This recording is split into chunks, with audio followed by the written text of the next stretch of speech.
नमस्कार दोस्तों, मेरा नाम है प्रसाद कुर्चे और मैं आपका होस्ट हूं हमारे पॉडकास्ट पैरेलल पर्सपेक्टिव्स विद प्रसाद। आज हमारे साथ बहुत ही इंटरेस्टिंग गेस्ट है। एक ऐसे गेस्ट जिनके लिए मैं मतलब ये सीजन तो भी मैं चाहता था कि इनका हमें नजरिया मिल जाए। और not adding too much, I'd say welcome Brigadier Neil John sir.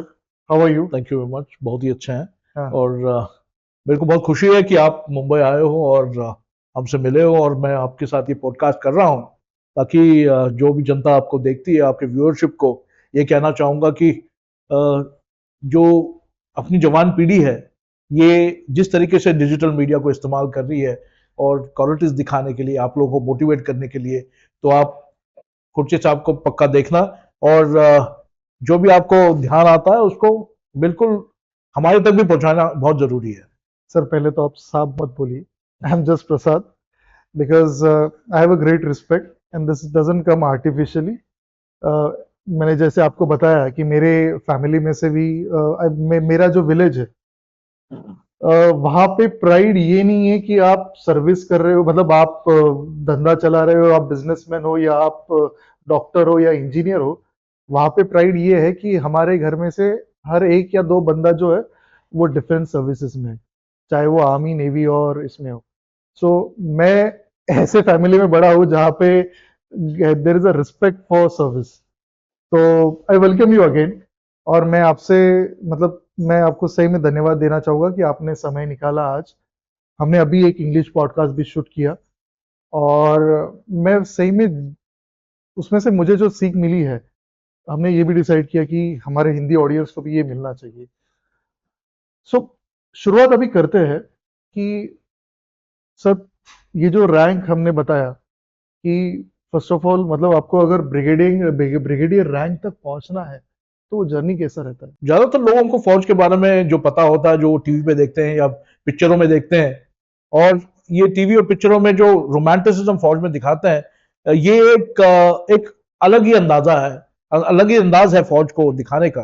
लेकिन फौज की नौकरी जो है एक बड़ी चैलेंजिंग नौकरी है, और उस नौकरी में स्टेजेस हैं, जो स्टेजेस के मुताबिक टाइम लगता है ऊपर तक पहुंचने के लिए। और यहाँ पे जो मैं आया हूँ अभी ब्रिगेडियर रैंक से, मैंने फौज रिसेंटली छोड़ के मैं नए कार्रवाई में आया हूँ। और यहाँ तक पहुंचने के लिए बहुत चैलेंजेस फेस करना पड़ता है, बहुत सारी कठिनाइयां फेस करनी पड़ती हैं, बहुत सारे अच्छे मौके भी आते हैं, बहुत सारे ऐसे मौके आते हैं जहाँ पे आपको लगता है कि सब कुछ अभी बिल्कुल खतरनाक हो चुका है। और फौज का जो रैंक सिस्टम है वो बड़ा एक डिस्टिंग्विश्ड रैंक सिस्टम है, डिस्टिंक्ट रैंक सिस्टम है। और डिस्टिंक्ट रैंक सिस्टम में जब मैं ट्रेनिंग के लिए गया था इंडियन मिलिट्री एकेडमी में, देहरादून में जो है, वहां पे 1.5 साल की ट्रेनिंग होती है। हर एक सेमेस्टर जो होता है, हर एक कोर्स जो होता है वो 6 महीने का कोर्स होता है। तो मैंने ट्रेनिंग करी थी। और वहां पे ट्रेनिंग करने के दौरान जब आप वहां पे एक सिविलियन बन के वहां जाते हो, तो वो आपको पहले 6 महीने में बिल्कुल तोड़ते हैं मतलब वहां पे हर जाति के लोग आते हैं, हर इकोनॉमिकल क्लास के लोग आते हैं। कोई ऊंच जाति के होते हैं तो कोई लो जाति का होता है, जैसे आप लोग करते हैं, कोई गांव वाला होता है, कोई शहर वाला होता है, कोई इतने सारे लोग होते हैं, हर किस्म के लोग होते हैं, अलग अलग रिलीजन्स के लोग होते हैं, अलग अलग सोसाइटीज के लोग होते हैं। तो उनको सबको एक साथ लाने में फौज को जो पहले 6 महीने वहीं बताना पड़ता है, सबको एक साथ लाने के लिए तोड़ना पड़ता है। और वो तोड़ने का जो प्रोसेस है वो पहले 6 महीने में बहुत मजबूत है, जो आप लोग नॉर्मली बोलते हो रैगिंग। ठीक, यहाँ पे फौज में वो रैगिंग नहीं होता। वो रैगिंग होता है एक ऑफिशियल ट्रेनिंग होता है, जहां पे आपको ऑफिशियली सब कुछ फिजिकली मेंटली टफ किया जाता है। और एक अनऑफिशियल होता है, यानी कि ट्रेनिंग पीरियड खत्म होने के बाद रात का समय जो हमारे सीनियर होते हैं, कैडेट जो होते हैं, जेंटलमैन कैडेट बोलते हैं इनको, जो उनकी कार्रवाई होती है वो तो अलग ही कार्रवाई होती है। वो आपको सिखाते हैं कि मेंटल टफनेस क्या होता है। आपका सोने का टाइम होता है, आपको सोने नहीं दिया जाता, आपको खाने के बाद फॉलन किया जाता है और बोला जाता है कि आज रात को आप लोगों का फिजिकल ट्रेनिंग चलेगा क्योंकि आप कमजोर हो। और आपको रस्सा चढ़ाया जाएगा 10 बार, रोलिंग, फ्रंट रोल, क्रॉलिंग। लेकिन ये सब एक ग्रुप में होता है, यानी कि आपका पूरा कोर्स एक साथ करता है और ये चलते रहता है 3-4 घंटे, 5 घंटे, कभी कभी पूरी रात चलेगा। लेकिन ये आपका मेंटल टफनेस और रेजिलियंस बढ़ाता है। जैसे मैं आपको एक उदाहरण देना चाहता हूं। आई में इंडियन मिलिट्री एकेडमी में एक नाला ऊपर से आता है, उस नाले को बोलते हैं IMA नाला, और इसमें पानी बहुत ठंडा होता है।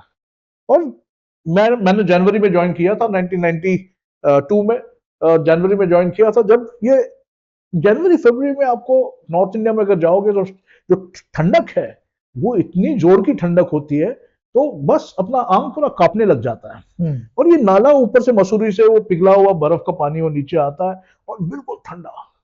और आपको कभी कभी क्या होता है, वो रात में जगा देते हैं, तकरीबन आप सोए होते हो, कंबल में लेटे होते हो, सर्दी में ओढ़ के बिल्कुल, और तकरीबन 11 बजे कोई आएगा, बोलेगा फॉलन, सीटी बजेगी फॉलन, आप 11 बजे जो अपना वो शॉर्ट पैंट पहन के, व्हाइट बनियान पहन के, नीचे व्हाइट शूज पहन के बाहर आपको फॉलन होना पड़ता है। और फॉलन के बाद वो बोलते हैं okay today will have endurance residence test, हमको देखना चाहिए कि आपका मेंटल कैपेसिटी और कैपेबिलिटी क्या है, चलो हमारे साथ। वो IMA नाला में जाते हो तो बोलते हो दिख रहा है वो लाइट, बोला हाँ। कौन सा गांव है वो, बोला मसूरी। कितना दूर है यहाँ से, बहुत पैदल चलोगे तो 4 घंटे लगेंगे। तो नहीं तो कितना दूर है, तकरीबन 60 किलोमीटर। बोला हाँ, मसूरी के लाइट अच्छे लग रहा है, बोला अच्छे लग रहे हैं सर। बोला ओके जंप।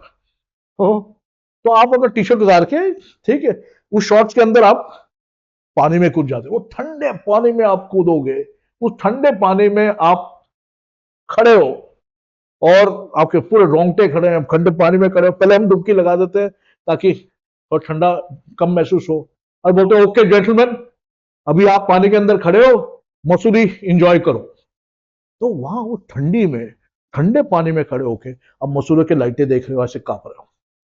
बट आप अकेले नहीं हो, आपके साथ 50 और है, सब कांप रहे हैं, सब अंदर मां बहन की गाली दे रहे हैं, लेकिन चल रहा है। और फिर 20 मिनट के बाद कम आउट, तो you he side of relief, अभी हो गया, बाहर निकलते हैं। अब बाहर निकलते हैं, बाहर ज्यादा सर्दी लगती है, और जैसे 5 मिनट रहते बोलो क्या बैक अगेन। तो ये कार्रवाई जो है आधी रात चलते रहती है, अंदर पानी में बाहर पानी में, आधी पानी में, और आप मसूरी के लाइटें देख रहे हैं। वैसे आपके मेंटल कैपेसिटी को बढ़ाया जाता है, वैसे आपके मेंटल टफनेस को बढ़ाया जाता है। ऐसे प्रकार के काफी एक्सरसाइज कराते हैं वो अनऑफिशियली, जिसको आप लोग रैगिंग बोलते होंगे, लेकिन हमारे इसमें इसको फिजिकल एंड्योरेंस ट्रेनिंग बोलते हैं। और ट्रेनिंग बाय सीनियर्स जो होता है वो होता है। And when you get pass out, जब पास आउट होते हैं IMA से, आप एक मोटो पे पास आउट होते हैं, चैटवुड मोटो, जो आपने मेरे को पूछा भी था चैटवुड मोटो क्या है, तो चैटवुड मोटो पे पास आउट होता है। इंग्लिश में है ये मोटो, ये बोलता है the comfort valor of your country comes first always and every time. The menu command comes next. Your own comfort and safety comes last always and every time. ये छोटे अंदाजों में मैंने बताया आपको। तो ये चैटवुड मोटो है, ये आप लोग गूगल करोगे तो आपको पता चलेगा चैटवुड मोटो क्या है। और इस चैटवुड मोटो के ऊपर हर इंडियन आर्मी का ऑफिसर जो पास आउट होता है एकेडमी में, जो रैंक पहनता है, इस मोटो को अपना मद्देनजर, अपना संदेशा लेके आगे बढ़ता है। और अपने पास आउट होते हैं। मेरे टाइम पे हम लोग सेकंड लेफ्टिनेंट से पास आउट होते थे, एक तारा लगता था यहाँ पे, उसको बोलते थे सेकंड लेफ्टिनेंट। और आजकल वो उस रैंक को एबॉलिश कर दिया गया है। अभी सब लोग जो पास आउट होते हैं वो लेफ्टिनेंट के रैंक पे पास आउट होते हैं। ये लेफ्टिनेंट के रैंक तकरीबन आप 3 साल के लिए पहनते हो, और 3 साल के बाद आप कैप्टन बन जाते हो।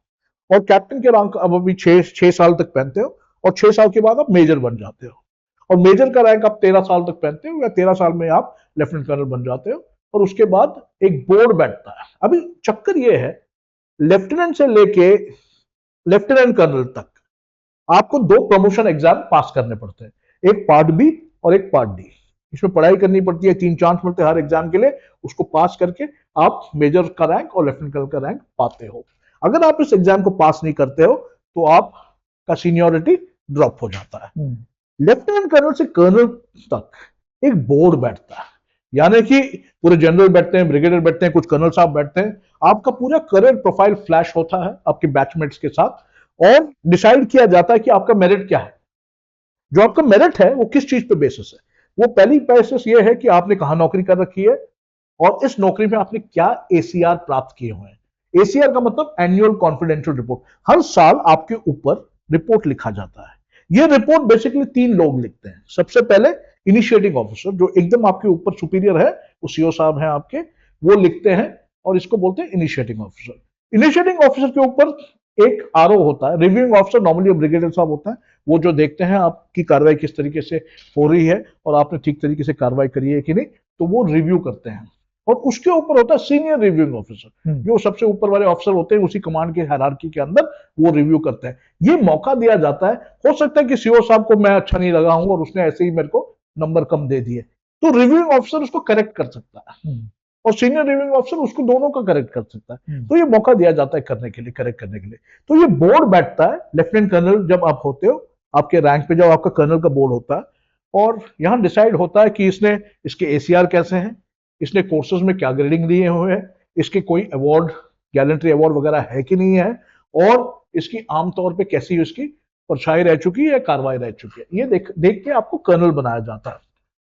अभी इंडियन आर्मी का स्ट्रक्चर ऐसा है, वो पिरामिडिकल स्ट्रक्चर है, ट्रायंगुलर पिरामिडिकल स्ट्रक्चर है। आईएएस और आईएफएस का क्या है, पैरेलल स्ट्रक्चर है, जो इनकलकेट होता है वो ऊपर तक जाता है। यहाँ पे हर रंग में, हर सीढ़ी पे लोग गिरते रहते हैं। नाउ यू शुड नो, अभी हम अगर 100 ऑफिसर्स का एग्जांपल लें, 100 ऑफिसर्स में तकरीबन 16 से 20 तक कर्नल बनते हैं, और इन 16 से 20 में से 6 या 5 या 6 ब्रिगेडियर बनते हैं। इन 5 और 6 में से 2 या 3 मेजर जनरल बनते हैं, उसमें से एक कोई लेफ्टिनेंट जनरल बनेगा। तो द हायरार्किकल सिस्टम ऐसा है, ये जो पिरामिडिकल स्ट्रक्चर ऐसा है कि हर लेवल पे अफसर कम होते रहता है। तो कंपटीशन बहुत ज्यादा है, मेरिट बेस्ड बहुत ज्यादा है, और आमतौर पे क्या होता है कि जब आप ऊपर चलते रहते हो, आपका जो वातावरण है आपस में, ठीक है, आपकी पोस्टिंग जो है वो काफी आपके ऊपर जिम्मेदारी देती है। उस जिम्मेदारी को लोग पहचानते हैं, समझते हैं, और उसको मद्देनजर रखते हुए आप ऊपर जा रहे होते हो। कभी कभी क्या होता है, जो कर्नल साहब होते हैं, आमतौर पे हर आदमी कर्नल नहीं बन सकता। जो आदमी लेफ्टिनेंट कर्नल से कर्नल का बोर्ड मिस कर चुका है, यानी कि नहीं बना है, वो 26 साल की नौकरी में कर्नल बन जाता है, उसको टाइम स्केल कर्नल बनता है। तो ऑल इंडियन आर्मी ऑफिसर्स वो नॉर्मली रिटायर, सब लोग ज्यादातर रिटायर होते हैं कर्नल के रैंक पे, और ये 26 साल की नौकरी पे। अगर कोई ये बोले कि कोई मेजर जनरल बहुत अच्छा है और ब्रिगेडियर बहुत अच्छा है और कर्नल कमजोर है, ये ठीक नहीं है क्योंकि टाइम स्केल है, ये बिल्कुल गलत है। क्योंकि ये जो कर्नल है, हायरार्किकल और पिरामिडिकल स्ट्रक्चर के कारण, वैकेंसी ना होने के कारण, और उसका जो वातावरण में जिसने इसमें नौकरी करी है, हर जगह हर टाइम लकी नहीं हो सकता है उसका बॉस कम नंबर देता हो, या ऐसा कुछ अड़चन आ गया हो उसके करियर के अंदर। अच्छे से अच्छे ऑफिसर जो है वो भी कर्नल के रैंक पे रिटायर होते हैं। क्यों? अभी जो कर्नल के रैंक का ऑफिसर है, वो नीचे वालों का भी देखभाल कर रहा है और ऊपर वालों का भी देखभाल कर रहा है। अभी उसके कोर्समेट जो है ब्रिगेडियर बन गए हैं, मेजर जनरल बन गए, तभी भी उनकी भी सुन रहा है और नीचे की भी सुन रहा है, और दोनों पैरेलल में वो सबको साथ लेके अपनी नौकरी कर रहा है फुल मोटिवेशन के अंदर। आप सोचो उसका दिमागी हालत क्या होगा, करेक्ट, जबकि उसी के कोर्समेट आगे जा चुके हैं।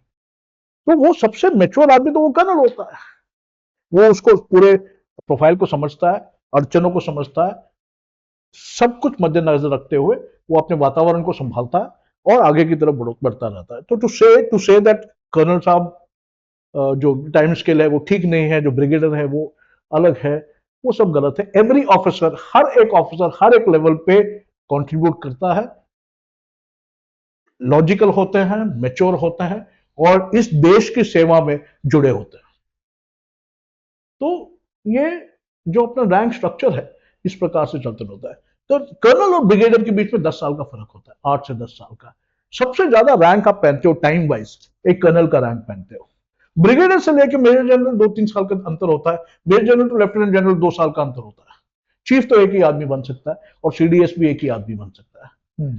तो सबसे ज्यादा रैंक कर्नल का पहनते हो। और हर एक इंडियन आर्मी ऑफिसर जो सेकेंड लेफ्टिनेंट या लेफ्टिनेंट में कमीशन होता है, उसका एक ही मुद्दा होता है, मैंने मेरी यूनिट कमांड करनी है। यानी कि मैंने सीओ बनना है, कमांडिंग ऑफिसर बनना है मेरे यूनिट का। उसके ऊपर जितने भी रैंक आते हैं वो खुदा भरोसे है, लेकिन कर्नल तक सब लोग कोशिश करते हैं कि मैंने मेरी यूनिट कमांड करनी है, क्योंकि हर एक ऑफिसर का सबसे बड़ा प्राउड मोमेंट वो होता है जब वो सीओ साहब की कुर्सी पकड़ता है। दूसरी चीज सर, मैंने अभी जैसे आपके साथ ये इंग्लिश वाला पॉडकास्ट किया, और मुझे जो फीडबैक मेरे कजन से भी आया है, आपने जो सही मायने में बताया कि सबसे पहले जो ट्रेनिंग शुरू होती है कहीं पे, मतलब वो शायद लेफ्टिनेंट पोजीशन से हो या फिर नीचे से भी हो या हवलदार भी हो, मतलब कोई भी पोजीशन हो, इनको यही सिखाया जाता है कि it is not about position, ये है, इट इज अबाउट सिस्टम। जो सिस्टम हमने सेट किया है, जो प्रोटोकॉल हमने सेट किया है, और जो डिसिप्लिन सेट किया है। बिल्कुल।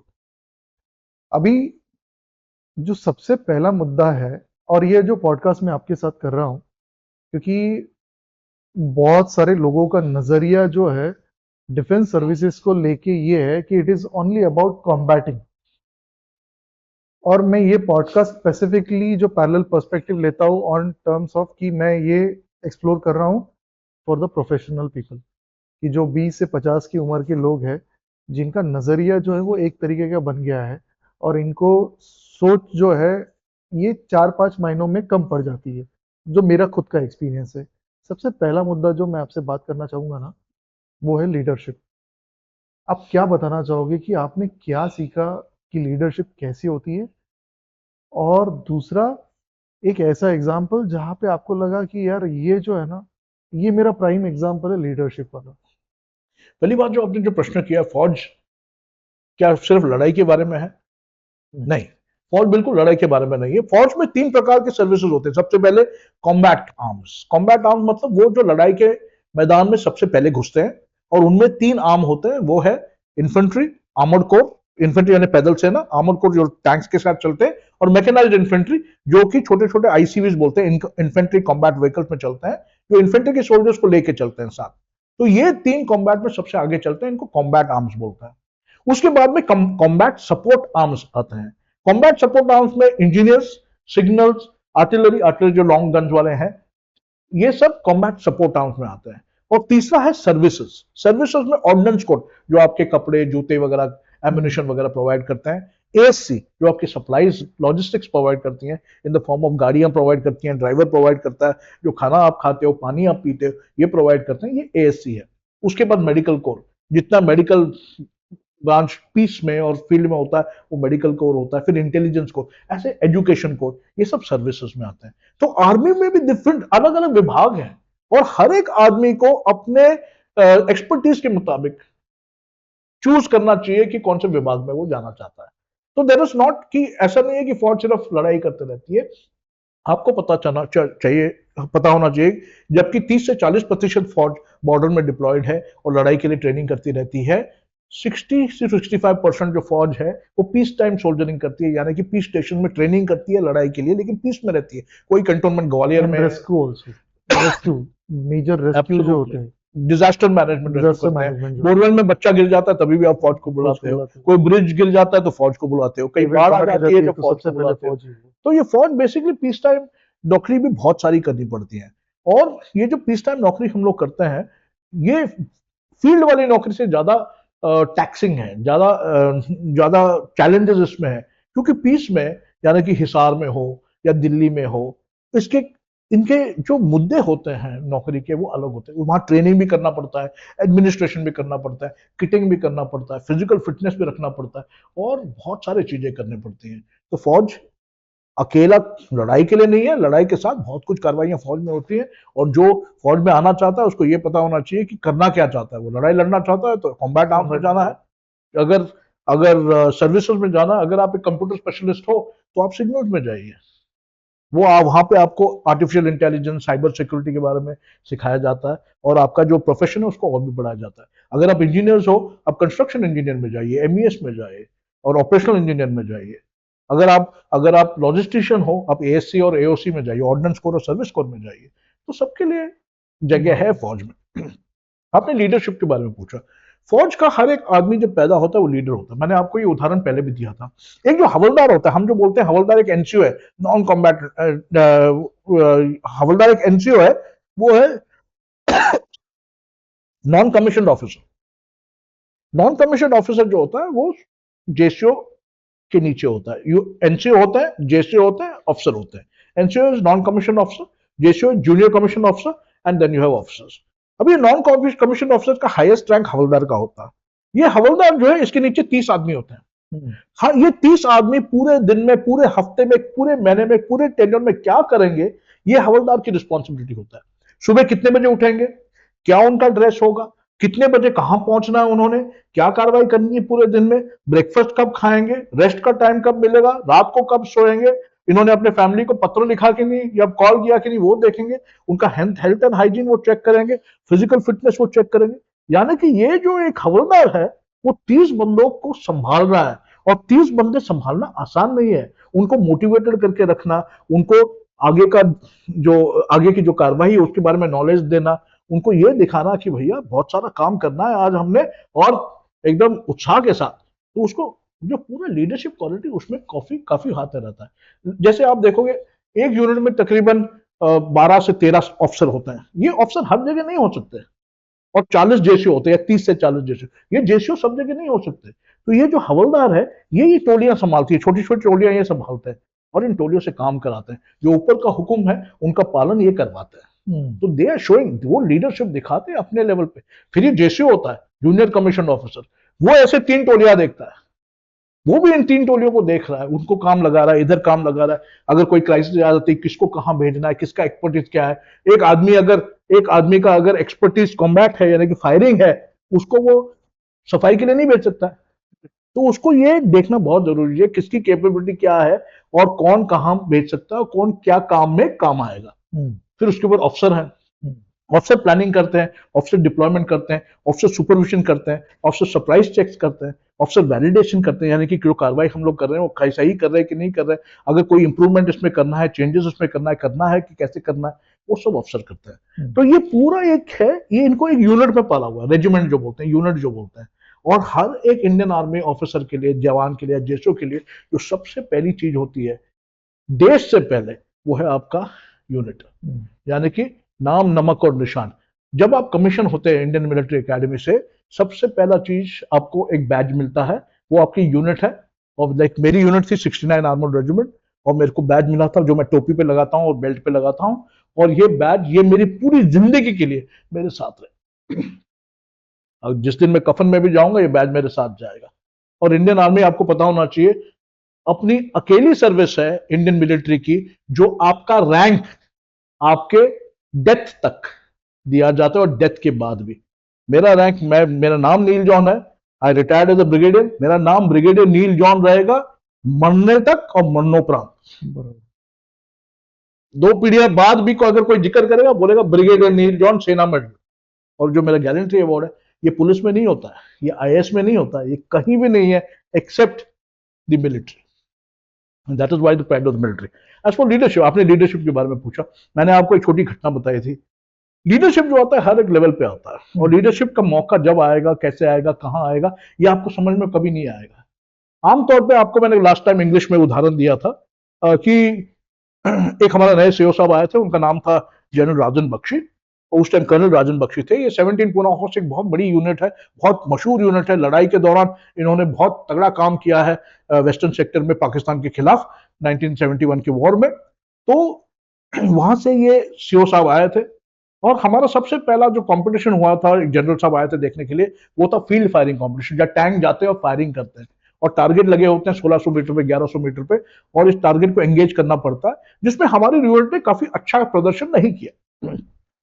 जब अच्छा प्रदर्शन नहीं किया तो सीओ साहब काफी नाराज हो गए, बोल के कि मैं एक इतने तगड़े यूनिट से आया हूं और आप तुम लोग उस स्टैंडर्ड नहीं दिखा रहे हो, स्टैंडर्ड इंप्रूव करना बहुत जरूरी है। तो उनके मन में यह था कि मैंने कुछ करना है, ऐसा करना है जो पूरी दुनिया देखे थे। तो उन्होंने अगला कंपटीशन जो था वो एक था, एक प्रोफेशनल कंपटीशन जिसको बोलते हैं रेकी ट्रूप कंपटीशन। नाउ जो रेकी ट्रूप कंपटीशन है, ये एक ऐसा कंपटीशन है, हर एक आर्मर्ड यूनिट में एक रेकी ट्रूप होता है, उसके अंदर 7 गाड़ियां होती है और 21 बंदे होते हैं। ये 7 गाड़ी और 21 बंदे जो लड़ाई वाली टोली है टैंक्स की, उनके आगे चलती है, उनके साइड में चलती है, और उनके बीच में और ये पीछे वाली लड़ने वाली टोली के बीच में, रेकी ट्रूप के बीच में 6-7 किलोमीटर का अंतर होता है।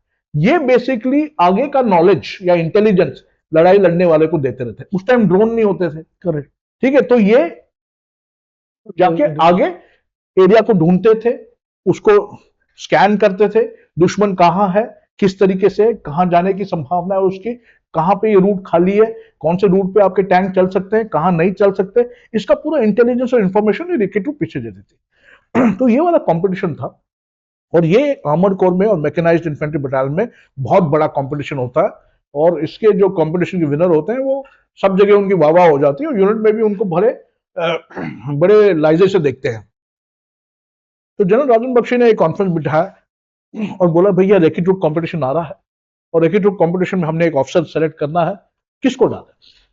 तो 3-4 स्क्वाड्रन कमांडर बैठे थे, मेरे से junior squadron commander, junior officer भी थे, सीनियर भी थे, जो मेरे से ज्यादा फिजिकल फिट थे, मेंटली रोबस्ट थे, काफी चुस्त थे, लेकिन सबने यूनानिमसली एक ही चीज बोला, सर कैप्टन नील जॉन। तो जब मेरे को बुलाया गया और बोला गया कि आप रैकी ट्रूप के लीडर बनोगे और ये कंपटीशन आ रहा है, इस कंपटीशन को जीतना है, तो मैंने सबसे पहले मैंने ये सोचा, मेरे नीचे इतने सारे लोग हैं जो मेरे से ज्यादा फिजिकली फिट है, यहाँ पे फिजिकली बहुत एक्सटेंसिव होता है ये, उनको क्यों नहीं लगा रहे हैं, ये मेरे को क्यों भेज रहे हैं? तो फिर सीओ साहब ने अकेले बोला और बोला, नील लिसन,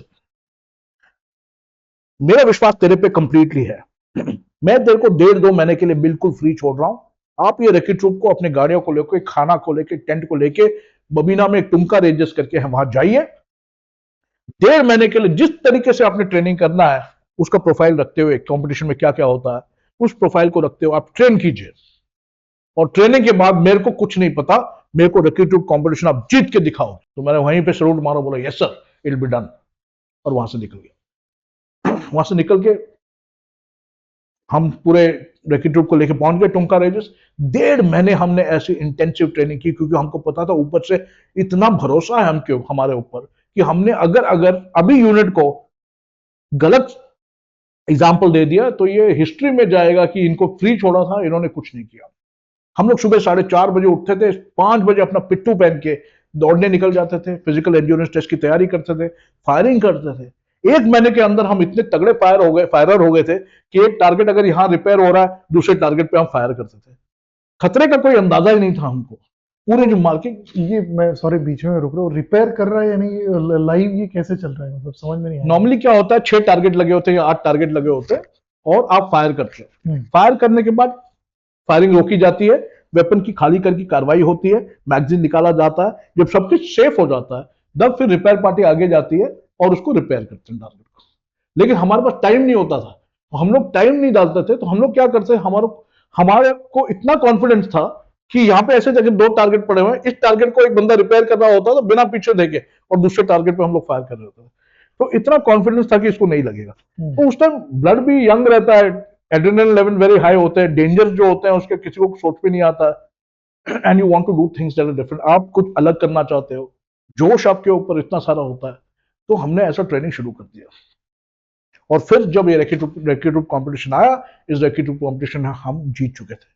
जब हमने इसको जीता, सीओ साहब के मुंह पे जो खुशी थी, रेजिमेंट के मुंह पे जो खुशी थी, उसके बाद जो 21 बंदे मेरे साथ थे आज तक मेरे को कॉल करते हैं, मेरे साथ जब भी यहां से गुजरते हैं आके मिलते हैं। उसमें से एक बंदा मेरे लिए आजकल यहाँ पे काम भी करता है। और that leadership that came out in the toughness, वो 1.5-2 महीने हमने जो पसीना बहाया इस कंपटीशन को जीतने के लिए पीस टाइम सोल्जरिंग में, वो एक लीडरशिप का कास्टिंग स्टोन था। वहां से लीडरशिप मेरी उभरने लग गई, और वहां से जाके मैं आज तक अगर सोचने लगूं, बहुत सारे ऐसे लीडरशिप की केस स्टडीज हैं जो मैं आपको बता सकता हूं, जिसके बारे में जहां पे constantly display of leadership in various amount leadership दिखाया जा रहा था, इनएडवर्टेंटली, यानी कि चाहते हुए नहीं, बिल्कुल कैंडिडली हो जाता था, because it was intrinsic in your character, अपने अंदर वो बिल्ड होने लग गया था कि अपने आप निकल के उभर के आता था। एंड वैसे काफी एग्जाम्पल्स हैं, जब तक लास्ट में जब मैं फौज छोड़ के मणिपुर से आया। दूसरा जैसे हमने आपने लीडरशिप बोला, एक एक एक पॉइंट जो हमारे इंग्लिश पॉडकास्ट में भी जो कवर नहीं हुआ, जो मुझे बहुत ही गहन लगा या जो बहुत ही महत्वपूर्ण लगा, कि वो पॉइंट है ट्रस्ट का, यानी विश्वास। मुझे लगता है कि बेसलाइन जो है ना फौज की, और यही बेसलाइन है रिलेशनशिप में, यही बेसलाइन है किसी भी धंधे में, बिजनेस में, नौकरी में, इंसान में। मेरे ख्याल से सबसे इंपॉर्टेंट पॉइंट है ट्रस्ट। आप क्या कहना चाहोगे सर उसके बारे में? जो आप कह रहे हो बिल्कुल सही है। एक चीज होती है ट्रस्ट। अगर मैं आपके ऊपर ट्रस्ट करूं, ये इसलिए ट्रस्ट कर रहा हूं क्योंकि मैंने आपका पूरा स्वभाव जो है वो देखा हुआ है। And trust is directly proportional to integrity. Correct. ये मैंने इंग्लिश में भी आपको बताया था। फौज में जो है स्टार्टिंग से लेकर लास्ट तक इंटीग्रिटी बिल्डअप होता है। इंटीग्रिटी का मतलब क्या है? कुछ भी हो, मौत भी सामने आ जाए, लेकिन जो आपका इंटीग्रिटी है आपके रेजिमेंट के ऊपर, यानी कि जो बैज आपने पहन, इसलिए मैंने बोला नाम, नमक और निशान। जो ये इंटीग्रिटी आपके नाम नमक और निशान में, आप उसके लिए कुछ भी करने को तैयार हो, मरने को तैयार हो, मारने को तैयार हो, काटने को तैयार हो, एंड दैट इंटीग्रिटी, आप उसके खिलाफ कभी नहीं जाओगे। जो डर, हर आदमी डर महसूस करता है, लेकिन जब आपका इंटीग्रिटी बिल्कुल सिक्योर हो, आपकी टीम आपके साथ हो, ऊपर की लीडरशिप का हाथ आपके ऊपर हो, आपको भी पता है कि पूरे अड़चने जो होंगी वो उनका देखभाल करेंगी, और आपको फ्रीडम ऑफ एक्टिविटी है, तो आप क्या करते हो, इंटीग्रिटी पैदा करते हो अपने अंदर। तो आजू बाजू के जितने लोग हैं वो आपको देते हैं, देखते हैं, आपके इंटीग्रिटी को पहचानते हैं। Integrity build something called trust, और इंटीग्रिटी के मुद्दे पे आपको ट्रस्ट करते हैं। तो आपकी पहचान आपकी इंटीग्रिटी है। I trust you as a senior officer, मैं सीनियर ऑफिसर हूं, मैं आपको अभी ट्रस्ट करता हूं क्योंकि मैंने आपकी इंटीग्रिटी पहचान ली है। So trust is the largest factor. अभी मैं बताता हूं, मैं CI operation, counter intelligence operation Jammu and Kashmir में, हर एक ऑफिसर अपना टीम लेके अपने एरिया ऑफ रिस्पॉन्सिबिलिटी में इंडिविजुअली चलता है, और वो जो है, जो कार्रवाई है, उसमें आप खुलेआम घूम रहे हो गांवों के अंदर, लोगों से पूछताछ कर रहे हो, इंटेलिजेंस सेटअप कर रहे हो, कॉर्डन एंड सर्च ऑपरेशंस कर रहे हो, सब जगह जाके देख रहे हो कि कौन ऐसा कोई आ रहा है या जा रहा है जिसकी पहचान नहीं है, किसका क्या स्वभाव है और इंटेंशन क्या है, ये सब आप देख रहे हो कॉन्स्टेंटली। वहां पे आपके सीओ साहब ने आपको ट्रस्ट कर रखा है। He has trusted you with the operational requirement. आपको उसने बिल्कुल रिस्पॉन्सिबिलिटी दी है ट्रस्ट के ऊपर।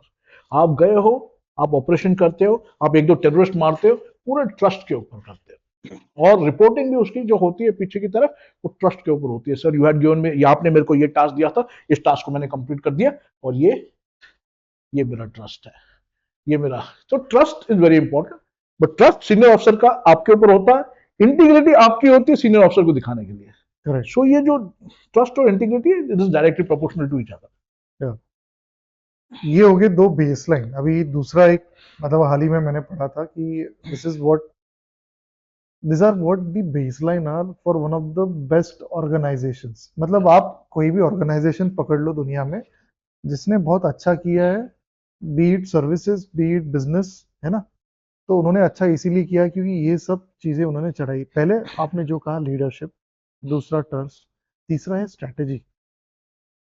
हमने इंग्लिश पॉडकास्ट में भी इसके बारे में बात की है कि ये जो पूरा सिस्टम बना है ना फौज का, ये फौज का सिस्टम आपको हर एक पड़ाव पे सिखाता जाता है कि भाई ठीक है, तू टीम में है, लीडरशिप है, सबसे बड़ा सीखने वाला काम है स्ट्रैटेजी। तो स्ट्रैटेजी के बारे में आप क्या बताओगे? जो आपने पहले बताया कि ये फौज का जो तरीका है, देखो, आप जो रैंक होता है, आप 21, 22, 23 साल के होते हो जब आप लेफ्टिनेंट बन जाते हो, और लेफ्टिनेंट होने के नाते आप फौज के जो फूड चेन में सबसे लोएस्ट रैंक पे हो। दो आप जवान नहीं हो, आप ऑफिसर ही हो, लेकिन ऑफिसर के फूड चेन पे आप लोएस्ट रैंक पे हो। नॉर्मली लेफ्टिनेंट के रैंक पे आपसे एक एक्सपेक्टेशन होता है, वो एक्सपेक्टेशन होता है कि आप अपने ट्रूप्स के साथ मिलजुल के रहो, ट्रूप्स में अपना नाम कमाओ, ट्रूप्स के साथ, उनके साथ फिजिकल फिटनेस बनाए रखो, उनके साथ उनका जो रहने का ढंग है, उनके जो गांव में क्या होता है, उनके फैमिलीज क्या है, उनके बारे में जानकारी प्राप्त करो, और जो अपने ट्रूप्स के साथ एकदम इंटीग्रेटेड रहो। ये आपका पहला साल तो इसी में जाता है। उसके बाद एक कोर्स पे जाते हो जिसको बोलते हैं यंग ऑफिसर्स कोर्स। 6 महीने के बाद आप यंग ऑफिसर्स कोर्स में जाते हो। उस यंग ऑफिसर्स कोर्स में इक्विपमेंट स्पेसिफिक, यानी कि मैं आर्मर्ड का हूं, आर्मर्ड कोर का, तो आर्मर्ड कोर में टैंक्स के बारे में सिखाते हैं। उसमें टैंक्स के अलग अलग मुद्दे होते हैं, जैसे कि ऑटोमोटिव्स होता है, गनरी होता है, रेडियो होता है, कंप्यूटर्स होता है, और टैक्टिक्स होता है। वहां पे आपको टैंक्स के साथ किस तरीके से लोवेस्ट लेवल पे, यानी कि 3 टैंक्स के साथ कैसे लड़ना है, वो सिखाते हैं। वो 3 टैंक के साथ आप एक्सरसाइज में जाते हो, ट्रेनिंग के साथ जाते हो। आपके 3 टैंक होते हैं, आपको ब्लू लैंड बोलते हैं, दुश्मन के 3 टैंक होते हैं, उसको रेड लैंड बोलते हैं, और आपस में लड़ाते हैं उसको। और ये देखते हैं कि आप एक ऑफिसर होने के नाते पहले ये 3 टैंक को संभाल पा रहे हो कि नहीं संभाल पा रहे हो।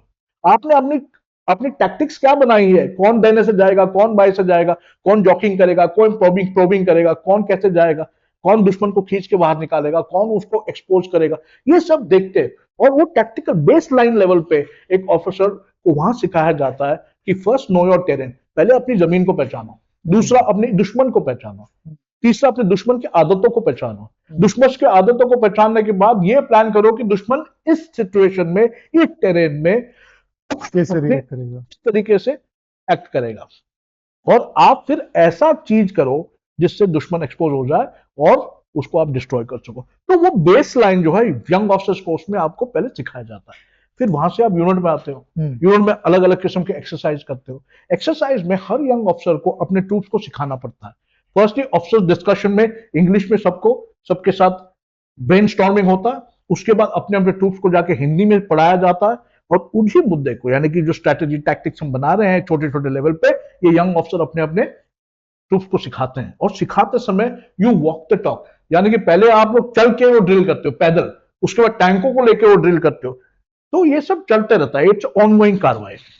उसके बाद आप जाते हो इंस्ट्रक्टर कोर्स के लिए, कैप्टन के रैंक में। अभी इंस्ट्रक्टर कोर्स एक ऐसा कोर्स है जहां पे आपको आपके इक्विपमेंट स्पेसिफिक कोर्स है, जिसमें आपको इक्विपमेंट के बारे में पूरा सिखाया जाता है, कैसे टैंक को खोलना जोड़ना सब कुछ वहां आ जाता है। अगर आप ऑटोमोटिव में गए तो टैंक को खोलना जोड़ना कैसे चलता है, गनरी में गए हो तो टैंक के अंदर जो गन है वो कैसे कार्रवाई करता है, रेडियो में गए हो तो इलेक्ट्रॉनिक्स में गए हो तो रेडियो कैसे काम करता है, कंप्यूटर्स कैसे काम करते हैं, वो सब वहां सिखाया जाता है। उसके साथ एक छोटा पैराडाइम होता है जिसमें आपको टैक्टिक्स, यानी कि एक कंपनी को कैसे चलाया जाता है, यानी कि 3 टैंक से अभी आप आधे स्क्वाड्रन पे 6-7 टैंक पे चले जाओगे, 14 टैंक पे चले जाओगे, 14 टैंक से कैसे लड़ाई लड़ी जाती है वो सिखाते हैं आप। उसके बाद एज अ मेजर आप एक जूनियर कमांड कोर्स के लिए जाते हो। ये junior command course is the best course in Indian army. ये एक पहला कोर्स है जहां पे दूसरे सेगमेंट जो आर्मी के हैं वो भी आके आपके साथ कोर्स करते हैं, यानी कि इन्फेंट्री वाले भी आते हैं, पैदल सेना वाले आते हैं, मैकेनाइज्ड इन्फेंट्री वाले आते हैं, फिर इंजीनियर्स वाले आते हैं, सिग्नल वाले आते हैं, सप्लाई वाले आते हैं, सब मिलके कोर्स करते हैं। और वहां पे टोलियां बनती हैं जो एक्सरसाइज करती हैं, टीम्स बनती हैं, स्टैंड मॉडल करते हैं, डिस्कशन चलता है एट द ऑपरेशनल लेवल, यानी कि एक यूनिट की जो तरतीब है लड़ाई लड़ने की, उसको कैसे आप लोग बिल्कुल बना के रख सकते हो। तो ये वहां पे पढ़ाया जाता है। ये पहला एक्सपोजर होता है टू इंटीग्रेटेड आर्मी सबके साथ। उसके बाद आता है एक सीनियर कमांड कोर्स। जब आप लेफ्टिनेंट कर्नल से कर्नल बनने जाते हो तो एक सीनियर कमांड कोर्स आता है। ये बेसिकली कोर्स रिफ्रेशर कोर्स है, बाकी सब नॉलेज रिफ्रेश नहीं। उसके पहले आता है एक डीएसएससी स्टाफ कॉलेज कोर्स। फौज का सबसे टफेस्ट कोर्स ये है। कोर्स टफ नहीं है, जो उसका प्रिपरेशन है, जो एग्जाम है वो सबसे टफ है। लोग इसके लिए 1-2 साल पढ़ते हैं। इसमें 5 सब्जेक्ट होता है and this is even tougher than the IAS exam from my side. After that 3,000 से 3,500 अफसर या 4,000 अफसर ये एग्जाम देते हैं। उसमें से 280 या 290 पास होते हैं और यही वो स्टाफ कॉलेज कोर्स करते हैं। डीएसएससी वेलिंगटन कुनूर में बहुत ही सुंदर जगह है और जो भी डीएसएससी वेलिंगटन कुनूर में कोर्स करता है 90% उसका स्टैम्प लग जाता है कि ये ऑफिसर कर्नल तक तो पक्का जाएगा। एंड ये कोर्स एक ऐसा कोर्स है जहां पे दुनिया के पूरे अदर कंट्रीज के भी ऑफिसर्स आते हैं। इंटरनेशनल कोर्स है, सब लोग आते हैं, सब लोग बैठ के दुनिया के बारे में strategy, geo politics, geo economics, strategy पढ़ते हैं और वहां से ये पोस्ट होते हैं as staff officers in different headquarter. इसके बाद में senior command course. Senior command course एक रिफ्रेशर कोर्स है, वहां पे रिफ्रेश किया जाता है। और यूनिट एडमिनिस्ट्रेशन, यानी कि अभी आप सीओ बनने वाले हो, यूनिट में आपके 500-600 लड़के हैं, उनको कैसे संभालोगे, उनका मैनेजमेंट कैसे करोगे, इंफ्रास्ट्रक्चर डेवलपमेंट कैसे करोगे, बजटिंग एंड फाइनेंसिंग कैसे करोगे, प्रोक्योरमेंट करना है तो कैसे करोगे, ये सब वहां सिखाया जाता है इस सीनियर कमांड कोर्स में। सीनियर कमांड कोर्स से जब आप कर्नल बन जाते हो, सीओ बन जाते हो, सीओ से लेके अगर ब्रिगेडियर बनना है, सीओ के टेन्योर के बाद अगर आपका हायर कमांड कोर्स आ गया, ये मेरिट बेस्ड कोर्स है। अगर ये कोर्स आ गया तो आप ब्रिगेडियर पक्का बनोगे या 90% आप ब्रिगेडियर बन सकते हो। ये हायर कमांड कोर्स में आपको स्ट्रैटेजी चलाते हैं, वर्ल्ड पॉलिसीज चलाते हैं, नॉर्दर्न फ्रंट में क्या होना चाहिए, ईस्टर्न फ्रंट में क्या होना चाहिए, वेस्टर्न फ्रंट में क्या होना चाहिए, ये पूरा पढ़ाते हैं, जिसमें air force, navy, coast guard, BSF सब इस कोर्स पे आता है। और यहाँ पे स्ट्रैटेजी पढ़ाते हैं आपको कि स्ट्रैटेजिक कॉन्सेप्ट सब कुछ यहाँ पे किया जाता है। और फिर ब्रिगेडियर से अगर आपने मेजर जनरल बनना है और एक कोर्स किया जाता है जिसको बोलते हैं एनडीसी, नेशनल डिफेंस कॉलेज। वहां पे भी यही किस्म हायर कमांड कोर्स का जैसे होता है वैसे होता है, थोड़ा इसमें सिविलियन ब्यूरोक्रेट्स भी आता है, आईएएस, आईएफएस, अलाइड सर्विसेज वाले भी आते हैं और ये जॉइंटली एनडीसी कोर्स करता है।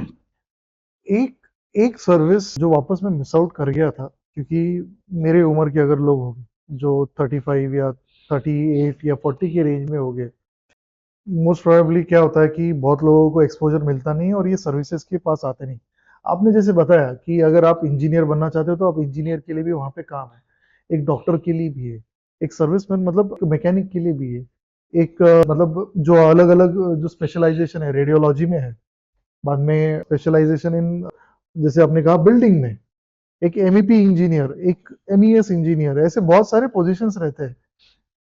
ऐसा भी ऑप्शन है कि 40 साल के टेरिटोरियल आर्मी के बारे में मैंने सोचा था, सुना था, तो तो वो लोग कैसे इन्वॉल्व होते हैं इस देखो, स्ट्रक्चर में? टेरिटोरियल आर्मी का एक फॉर्म होता है जो आप हम्म भरते हो। You have to be a graduate and you hmm have to be specialist in certain subjects. हम्म और आपकी कंपनी आपको अगर फ्री करती है, हर साल में 1 महीने आपको फिजिकली नौकरी करनी पड़ती है टेरिटोरियल आर्मी में। कोई भी टेरिटोरियल आर्मी ज्वाइन कर सकता है। उनका स्क्रीनिंग टेस्ट होता है। आप अगर रिटन टेस्ट में क्वालिफाई हो जाते हो, स्क्रीनिंग टेस्ट होता है। स्क्रीनिंग टेस्ट में अगर आप पास हो जाते हो और देखते हैं कि आपके अंदर ऑफिसर लाइक क्वालिटीज हैं, तो आपको टेरिटोरियल आर्मी आप ज्वाइन कर सकते हो। इसका जो एज लिमिट है, इसका मेरे को कोई अंदेशा नहीं है, because I have never gone into the concept of territorial army. But ये ऑप्शन है लोगों को जो ज्यादा उम्र के हैं और जो इंडस्ट्री या कॉर्पोरेट वर्ल्ड में काम कर रहे हैं। ये टेरिटोरियल आर्मी एज अ जवान, एज अ ऑफिसर पक्का ज्वाइन कर सकते हैं और काफी उम्र तक ज्वाइन कर सकते हैं ये लोग। और वो भी ऑफिसर का रैंक पहनते हैं। चाहे तो वो 1 महीना कर सकते हैं, चाहे परमानेंट कर सकते हैं हम्म टेरिटोरियल आर्मी। फिर वो टेरिटोरियल आर्मी में जिस तरीके से इंडियन आर्मी ऑफिसर की प्रमोशन होती रहती है, पे स्केल होते रहते हैं, वैसे ही चलते रहता है। बट इनका काम क्या होता है? इनका काम है सपोर्ट सिस्टम्स। बेसिकली देखो, अभी जैसे टेरिटोरियल आर्मी का काम है, territorial army home and hearth है, टेरिटोरियल आर्मी डिजास्टर मैनेजमेंट है, टेरिटोरियल आर्मी प्रोटेक्शन है। टेरिटोरियल आर्मी का काम है कि जहां पे भी फौज है उसको सपोर्ट करना। जैसे कि अभी बॉर्डर रोड्स काम कर रही है, उनको सिक्योरिटी देना।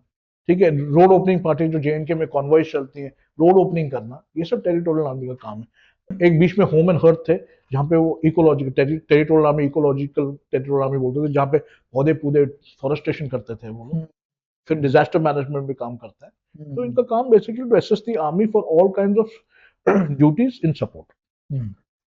आपका क्या कहना है सर, मतलब आपको लग रहा है कि आजकल यूथ जो है, मेरी मेरी मेरी तो suppose I am in mid 30s 40s now, but जो आज की जनरेशन है, ये जनरेशन उतना उनका मतलब भविष्य देखते हैं आर्मी में?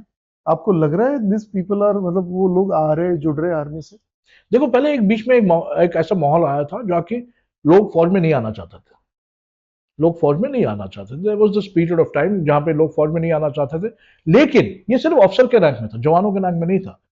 जहां पे भी आप रिक्रूटमेंट रैली देखते हो, 300 सीट के लिए 30,000 से ज्यादा लोग आते हैं और हम्म मारा मारी होती है, अड़चन होता है, पुलिस आती है, फिर काफी होता है। लोग 2-2 दिन पहले रात को आके रास्ते पे सोने लग जाते हैं ताकि वेन्यू के पास रहें और मिस आउट ना कर जाए। तो जवानों के रैंक में जो यंग पॉपुलेशन आता है, अंडर ग्रेजुएट्स आते हैं फौज में ज्वाइन करने के लिए, वो तो हर किस्म के, हर साइड से आते हैं। वहां पे भी इंजीनियरिंग वाले स्टूडेंट्स हमने देखे हैं, वहां पे डिप्लोमा वाले स्टूडेंट्स देखे हैं, पॉलिटेक्निक वाले स्टूडेंट्स देखे हैं। तो ये सब आते हैं ज्वाइन करने के लिए। और हर 300 वैकेंसी पे अगर 30,000 से ज्यादा लोग आ रहे हैं, तो आपको पता है कि अनएम्प्लॉयमेंट का इतना प्रॉब्लम है अपने देश में।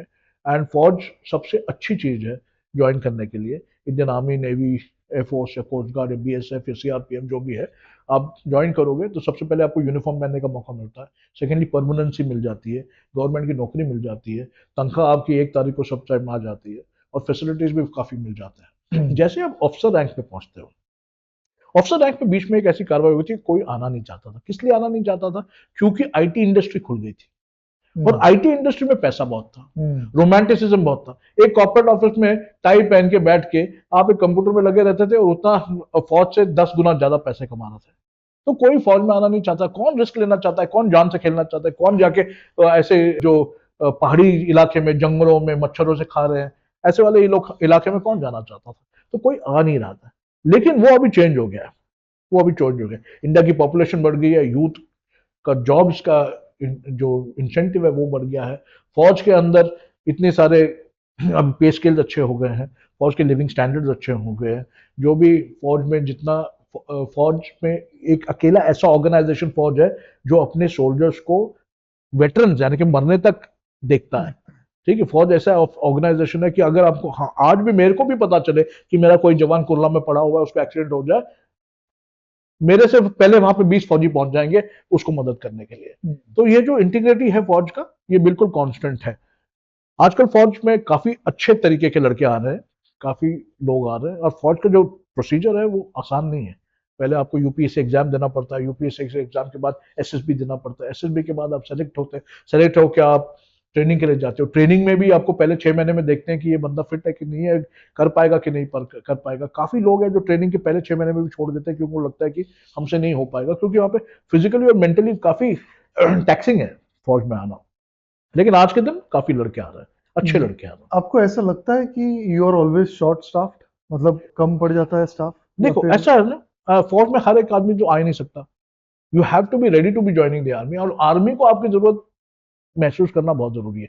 अभी फौज में अगर 30,000 लड़के आ गए और 30,000 लड़के आके खड़े हो गए सामने कि हम लोग बहुत तगड़े हैं, फौज ही मानता है। फौज ये उसका पूरा ट्रेनिंग कराता है, सिलेक्शन प्रोसेस होता है, सिलेक्शन प्रोसेस के मुताबिक ही आपको लेते हैं। उसमें आपके फिजिकल टेस्ट होते हैं, आपके जो लीडरशिप टेस्ट होते हैं, आपके ग्रुप टेस्ट होते हैं, आप रिस्क मैनेजमेंट टेस्ट होते हैं, ठीक है, क्राइसिस मैनेजमेंट टेस्ट होता है, फिर लास्ट में आपका साइकोलॉजिकल टेस्ट होता है। काफी लोग साइकोलॉजिकल टेस्ट में ही मारे जाते हैं, क्योंकि फौज में ऐसे बंदे होने चाहिए बिल्कुल पॉजिटिव माइंडसेट के। वहां अगर बोले कि आगे दुश्मन है, तुम 10 लोग हो, आपने इस इलाके से जाके दुश्मन के ऊपर धावा बोलना है और आप पीछे पड़ोगे कि नहीं मैं नहीं जाऊंगा, तो फिर एक बंदे की वजह से पूरे 10 की तो टोली बेकार हो जाएगी। करेक्ट। तो वी कैनॉट अफोर्ड, हम फौज में नेगेटिव लोग नहीं चाहते। इसके लिए psychological test the most important test, सबसे इंपॉर्टेंट टेस्ट होता है, उसी के बाद ही बंदे अंदर जाते हैं। अभी मैं एक चीज देख रहा हूँ, क्योंकि जैसे आपने बात किया साइकोलॉजिकली, बहुत सारे पुराने तरीके जो थे किसी की जांच करने की, है ना, एग्जाम जो आप बोल रहे हो कि इसको स्क्रीनिंग हम करते हैं, एक तरीका होता है, एक साइकोलॉजिकली आपने बोला, फिजिकली बोला, मेंटली बोला, बाद में वो टीम प्लेयर कैसा है, उसका बिहेवियर कैसा है, बाद में ये सही में लॉन्ग टर्म में चलेगा यानी, ये सब चीजें परखी जाती है। आप ये सब प्रोसेस में you have been a part, और इसमें आपको लगता है जो पुराना तरीका है उसमें कुछ चेंजेस लाना चाहिए या फिर नए तरीके डेवलप हो रहे हैं अभी फौज में जो रिक्रूटमेंट है उसमें भी नए तरीके बिल्कुल आ रहे हैं, और ऑफिसर सिलेक्शन में भी बहुत सारे नए तरीके आ रहे हैं। देखो जो यूपीएससी का रिजल्ट रिटर्न एग्जाम है उसमें भी काफी चेंजेस आ चुके हैं, and everybody is being given an equal chance, सबको इक्वली चांस दिया जा रहा है, या बंदा एक गवर्नमेंट स्कूल का हो या कॉलेज का हो या एक प्राइवेट इंस्टीट्यूशन का हो, सबको इक्वल चांस दिया जाता है। टेस्ट में भी वेरी साइंटिफिकली, अभी जो टेस्ट है बिल्कुल साइंटिफिकली क्रिएट किया जाता है, उतना ही करवाते हैं जितना उनको लगता है कि जरूरी है, उससे ज्यादा नहीं कराते, बिकॉज बेस टेम्पलेट को वो मेंटेन कर रहे हैं कि ये बेस टेम्पलेट को अगर ये पार कर चुका है तो ये कैंडिडेट अप्रोप्रिएट है। उसके बाद उसका selection process, like psychological selection process है, वो भी बिल्कुल टेक्निकल है। पहले क्या होता था, 2 साइकोलॉजिस्ट बैठ के आपको नहीं आते थे। अभी तो देयर प्रॉपर प्रोसेसेस है, साइकोमेट्रिक टेस्ट हैं, फिर साइको एनालिसिस टेस्ट हैं, वो सब टेस्ट होते हैं, उसके मुताबिक किया जाता है। इट इज वेरी साइंटिफिक, और जैसे जैसे टेक्नोलॉजी ज्यादा आते जा रही है वो सब पूरा इनकॉर्पोरेट हो रहा है, बिकॉज बेसलाइन तो सिलेक्शन प्रोसेस है ना। एक गलत आदमी अगर आ गया तो आप सोचो एक यूनिट का क्या हाल हो सकता है। करेक्ट। तो उसको देखते हुए all technical processes, all modern processes, जितने टेक्नोलॉजिकली एनेबल्ड प्रोसेस है, सबको मद्देनजर रखते हुए लाया जा रहा है। हाँ, थोड़ा पेस धीरे होगा बिकॉज ऑफ कॉस्ट, नहीं तो इट इज कमिंग। सर आप अभी आपने इंडिया में अलग अलग जगह पे सर्विसेज की, आपको क्या लगता है कि सर्विस में सबसे डिफिकल्ट या फिर सबसे खतरनाक आपको लगा कि यार ये मेरे लिए बहुत बड़ा चैलेंज हो गया है? इंसान है, चैलेंजेस आते हैं, सबसे खतरनाक या फिर सबसे चैलेंजिंग सिचुएशन कौन सी थी, और उसको आपने कौन से तरीके से हैंडल किया, मतलब डिसीजन आपका, मतलब ये मेरा सवाल पूछने का कारण यही है कि इंसान को सब चीज़ों की मेंटरशिप मिल सकती है, बट उसको सही मोमेंट पे क्या डिसीजन लेना है वो कोई सिखा नहीं सकता है, और फौज का सिस्टम वो सिखा देता है। तो वो आप एक बार मुझे एग्जांपल बताइए सर इसमें। मैं आपको पहले थोड़ा बैकग्राउंड देता हूँ। मैंने जब फौज ज्वाइन किया था, पंजाब में मिलिटेंसी चल रही थी, हमारी यूनिट मिलिटेंसी में डिप्लॉयड थी, एंटी मिलिटेंसी ऑपरेशन में, और वहाँ पे भी काफी टेररिस्ट हमारी यूनिट ने मारा था। और वो टेररिस्ट बेसिकली गन विल्डिंग टेररिस्ट थे, मोटिवेटेड बाय पाकिस्तानी ISI, और उनका देहांत में हमारा हाथ मेरा नहीं, हमारी यूनिट का। मैं तो यंग ऑफिसर आया था जब, मेरा सबसे पहला इंडोक्ट्रिनेशन हुआ था, बोलते हैं इंडोक्ट्रिनेटेड बाय ब्लड, सीधा काउंटर इंसर्जेंसी ऑपरेशन, यानी कि सीधा पंजाब में घुस गया था मैं एंटी टेररिज्म ऑपरेशंस के लिए। उसके बाद मैंने राष्ट्रीय राइफल्स महार में नौकरी करी है। वहां पे मैंने आई वाज अवॉर्डेड द सेना medal gallantry for by the by the President of India for gallantry in the face of the enemy. दुश्मनों के खिलाफ गैलेंट्री में, यानी कि गैलेंट्री को हिंदी में क्या बोलते हैं पता नहीं, लेकिन साहस, जो साहस के लिए पुरस्कार, साहस की वजह पुरस्कार, से, और सेना साहस पुरस्कार जो वहाँ टेररिस्ट को क्या बोलते हैं स्वर्ग में भेजने के लिए या नर्क में भेजने के लिए मेरा काफी हाथ था वहाँ पे, तो इसलिए मेरे को अवार्ड दिया गया था। तो जेएनके में भी काफी चैलेंजेस थे, लेकिन जेएनके के चैलेंजेस, हम लोग ट्रेन थे जेएनके के चैलेंजेस के लिए, क्योंकि counter insurgency operation against terrorist we are trained for, हम लोग की ट्रेनिंग होती है उसमें, तो हम लोग ट्रेन थे उसमें। उसके बाद मैंने एक न्यूक्लियर ब्रिगेड, जो इंडिया का ऑपरेशनल न्यूक्लियर ब्रिगेड है, उसको कमांड किया, और उस न्यूक्लियर ब्रिगेड के टाइम पे बालाकोट हुआ, तो उसके टाइम पे भी हम लोग डिप्लॉयड थे। आई थिंक मैं पहला ऑपरेशनल न्यूक्लियर ब्रिगेड कमांडर होऊंगा जो वाज ऑपरेशनलाइज्ड। तो ये जो बालाकोट एक मूवी मैंने देखी थी, जहाँ पे जो हमारा टेस्ट हुआ था बालाकोट में, न्यूक्लियर टेस्ट, जिसका सबसे बड़ा चैलेंज था कि इसको बहुत यूनानिमस या फिर दुनिया से अलग रखना था। You part of that operation? No, I was not part of that operation. That see nuclear operation होते हैं नॉर्मली, आप जो बोल रहे हो वो तो कुछ और है। जो मैं बोल रहा हूँ, जो हमने बालाकोट में जो सर्जिकल स्ट्राइक किए थे 110 किलोमीटर आगे जाके, वो एयरफोर्स ने किया था, उसके टाइम पे भी हम ऑपरेशनलाइज थे। इसके बारे में मैं ज्यादा कुछ बता नहीं पाऊंगा आपको, करेक्ट, लेकिन आपको ये पता होना चाहिए इंडिया की जो न्यूक्लियर फोर्सेस है देश में सबसे, वर्ल्ड में they are one of the best nuclear forces, and we are ready for whatever comes in. हम लोग बिल्कुल तैनात और तैयार है। उसके अलावा लास्ट में मैंने फौज छोड़ने से पहले, मैं रिटायर नहीं हुआ हूँ, मैंने फौज छोड़ा है क्योंकि मेरे को एक डिफरेंट एवेन्यू ट्राई करना था। मेरा मोस्ट चैलेंजिंग सिचुएशन जो आया था वो था मणिपुर। मणिपुर इसलिए चैलेंजिंग था क्योंकि मणिपुर एक बहुत ही सुंदर जगह थी। जब मैं मणिपुर के अंदर गया था, मैंने देखा कि मणिपुर के लोग बहुत अच्छे हैं, वातावरण बहुत अच्छा है, इतनी सारी हरियाली है, इतनी सुंदरता है, और एकदम पीसफुल जगह है। ये जब आपकी सर्विस, जो आप as a brigadier, as a lab, ये कब शुरू हुआ था? ये मैं पहले स्टाफ कॉलेज में सीनियर इंस्ट्रक्टर था, और वहां से मैं मणिपुर पोस्ट हो गया था। और जब ये प्रॉब्लम स्टार्ट हुई मई 3 तारीख को, तो मैं वहां था, और मैं मणिपुर में एक डिविजनल हेडक्वार्टर है इम्फाल में, लीमाकोंग करके जगह है वहां पे, और हम वहां से पूरा सिचुएशन को पहले 3 दिन के लिए संभाल रहे थे। आपने पूछा कि चैलेंजिंग क्या था? चैलेंजिंग ये था कि हमने सोचा था कि बिल्कुल पीसफुल है, पूरे ट्राइब एक दूसरे के साथ मिल रहे हैं, और मैं जब मणिपुर आया था, मैंने पहले देखा कि कैंटोनमेंट में सब जगह बैरिकेड करा हुआ है, गेट बंद है, कोई अंदर से बाहर नहीं जाता, कोई बाहर से अंदर नहीं आता, जबकि बाहर इम्फाल में सब कुछ आराम से चल रहा है, लोग घूम रहे हैं, म्यूजिक शोज चल रहे हैं, रेस्टोरेंट खुले हुए हैं। तो मैंने पहले अपने जो आजू बाजू के जितने सिक्योरिटी एजेंसीज थी, पुलिस था, लोकल लीडर्स थे, सबसे बात करके, सबको अपने काबू में रख के मैंने अपने गेट खोल दिए और बोला कि हमारे जो लोग हैं वो जाओ इम्फाल घूमो, एक लोकतक लेक करके है वहां पे, एक वहां पे आईएनए का म्यूजियम भी है, वो सब देखो और वातावरण में मिलजुल के रहो। तो ये गेट खोल दिए। मणिपुर वाले जो सिविलियन है वो भी अंदर आने लग गए, और देखा कि इतना सुंदर कंटोनमेंट है, वो भी घूमने आते थे। तो सब कुछ बिल्कुल फर्स्ट क्लास चल रहा था, सब ट्राइब्स एक साथ चल रहे थे। 3 मई को सडनली वहां पे प्रॉब्लम शुरू हो गई, और 2 कम्युनिटीज के बीच में, मैतेई और कुकी के बीच में अड़चने शुरू हो गई, और मेरे को किसी ने गलती से मेरा नाम और नंबर न्यूज लाइन में, हेल्पलाइन में डाल दिया था। मेरे को उसी रात को 500 से 600 कॉल आए थे, और बिना ऑर्डर्स के हमने अपनी फौज तैनात कर दी थी। अपने क्यूआरटी यानी क्विक रिएक्शन टीम जो होते हैं, सब गाड़ियां बंदों के साथ इम्फाल टाउन में, बिष्णुपुर में, सब जगह भेज दिया था। और हमने काफी लोगों को बिना जात के, बिना पात के, बिना रिलीजन बायसेस के हमने रेस्क्यू किया था। तकरीबन 10,000 लोगों को 57 माउंटेन डिव जो लीमाकोंग में है उन्होंने बचाया। 5th, 6th और 7th के रात को मेरे को चीफ मिनिस्टर और chief minister staff of Mizoram, Tripura, Arunachal, Meghalaya के कॉल आते थे कि हमारे स्टूडेंट्स यहाँ पढ़ रहे हैं, आईआईटी में पढ़ रहे हैं, मेडिकल कॉलेज में पढ़ रहे हैं, आप उनको प्लीज रेस्क्यू करिए और एयरपोर्ट तक छोड़िए। वहां तक भी मैंने किया। उसके बाद काफी थैंक यू मैसेजेस और संदेश भी आए।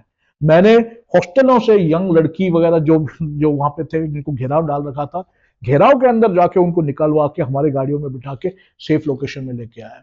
और ये हमने नहीं देखा कि कोई नेपालीज है, कोई मैतेई है, कोई कुकी है, कोई नागा है। हमने किसी को किसी जात पात के बारे में नहीं पूछा, सबको रेस्क्यू किया। आई हैव अटेंडेड, मैंने खुद और मेरे अफसरों ने तकरीबन 1,500-2 हजार कॉल अटेंड करे हैं 3 दिन के लिए। और मैं इसके वजह से मेरा हियरिंग लॉस भी हो चुका है एक कान में काफी हद तक, लेकिन अभी थोड़ा ठीक लग रहा है। द फैक्ट इज हमने 10,000 से ज्यादा लोग बचाए, और उसके बाद 3,500 तक लोग हमारे कंटोनमेंट में 8 दिन तक रहे। मैंने देखा वो वीडियो। यस, जिनको हमने खाना पीना, मेडिकल, कपड़ा, पानी और हमारे लाइंस में रखा। जवान क्योंकि ड्यूटी पे थे, बाहर सब जा रहे थे रेस्क्यू मिशन के लिए, उनके लाइन खाली थे, तो उसमें ये लोग रह रहे थे। और उनको खाना कहां से आ रहा था, क्योंकि पूरे रास्ते बंद थे, खाना नहीं आ रहा था, कहीं से राशन नहीं था हमारे पास। तो मैंने जवानों का एक दरबार बुलाया और बोला भैया ऐसा है, इतने सारे लोग हमारे पास है, हमारा जो खाना पीना कम होते जा रहा है, थोड़ा आपको कम खाना मिलेगा लंगर में, तो ज्यादा नाराज नहीं होना। उस टाइम एक सरदार खड़ा हुआ और बोला साहब जी क्या गल कर रहे हो आप, कि हम हिंदुस्तानी फौज है, ये हमारे लोग हैं, ये हमारे बच्चे, हमारे हमारे ये सिस्टर है, हमारे बुजुर्ग है, ये हमारे लड़के हैं, अगर 2-3 दिन खाएंगे नहीं तो भी कमजोर थोड़ी रहेंगे हम लोग। तो दैट वाज, वो जोश था इंडियन आर्मी में इनको बचाने का, उनको खिलाने का। तो जितने जवान जेसीओ अफसर थे मणिपुर में उस टाइम 57 माउंटेन ड्यू ने, बिना सोए 6 रात हमने एटलीस्ट 10,000 लोग बचाए और 3,500 लोगों को हमने अपने अपने कंटोनमेंट में रखा, जब तक हम उनको सेफ एरियाज में भेज नहीं पाया था। तो that was the most challenging thing, because यहाँ पे एक ट्राइब था और यहाँ पे एक ट्राइब था, दोनों एक दूसरे को मारने के चक्कर में थे, और ब्रूटैलिटी वाज सो सीवियर। उसके ऊपर वेपन्स लूटे गए थे, वो वेपन्स किसके पास थे कुछ समझ में नहीं आ रहा था। जो सिविल एडमिनिस्ट्रेशन पूरा उसकी देखभाल करने की कोशिश कर रहा था, सेंट्रल गवर्नमेंट के ऊपर से प्रेशर आ रहा था कि इसको मुद्दे को सॉल्व करो जल्दी से जल्दी। तो ये सब अड़चने आ रही थी, और ये लोग दोनों हमारे थे, वो मैते भी हमारे, कुकी भी हमारे, उसमें नागा भी है, उसमें नेपलीज भी है, जो कोई साइड नहीं लेते। और कौन किसको क्या पहचानेगा, and how can you shoot, अपने लोगों को तो गोली नहीं मार सकते ना। तो उसमें इन्वॉल्व होना, वो चैलेंजेस मेरे को लगा कि सबसे। तो आपने सही कहा कि इसमें इसकी कोई ट्रेनिंग नहीं दे सकता है आपको, इसको कोई ट्रेनिंग नहीं दे सकता। और जो एक्सपीरियंस मैं वहां से लेके आया हूँ, how to manage mobs, how to manage crowds, how to manage, ये कैसे इस वातावरण को संभालना, कैसे करते हैं, मतलब उसमें एक आप किस्सा बता सकते हो क्या कि वर्स्ट आपने क्या देखा उसमें? मतलब आई अंडरस्टैंड कि वो ब्लड काटा काटी तो देखी है, बट एक मॉब को आपने कैसे संभाला? जैसे कि मॉब को संभालने का एक ही तरीका है। देखो पहली बात तो मॉब से मुठभेड़ नहीं करना है। मॉब में आपको पता होना चाहिए, जब आप मॉब्स को स्कैन करते हो, कि ये 2-3 लोग हैं जो लीडर है मॉब के, ठीक है। आपने मॉब को शांति रखनी है, प्यार से बात करना है, क्योंकि both the mob, Meitei community और जो कुकी कम्युनिटी है, are not aggressive and offensive towards the army. वो आर्मी के खिलाफ वो कुछ नहीं रखते हैं, वो आर्मी के साथ कंट्रीब्यूट करते हैं। यस, उनका पूरा प्रॉब्लम जो भी होता है थोड़ा आसाम राइफल से होता है, क्योंकि आसाम राइफल लोकल ट्रूप्स वाले होते हैं वहां पे, और पुलिस के साथ होता है, आर्मी के साथ नहीं होता, तो रिस्पेक्ट करते हैं। तो अगर आप उनके पास जाओ, प्यार से बात करो, लीडरों को बुलाओ, बिठाओ, उनको समझाने की कोशिश करो, तो समझ जाता है। लेकिन अड़चने बहुत ज्यादा आती हैं, क्योंकि जब मॉब गर्म हो जाता है, एग्रेसिव हो जाता है, कुछ उसमें दारू पिए हुए लोग होते हैं, कुछ सब्सटेंस अब्यूज ड्रग लेके आते हैं, तो वो पीछे से नारे लगाते हैं, कोई पत्थर फेंका हुआ शुरू कर देता है, उस टाइम क्राइसिस शुरू हो जाता है।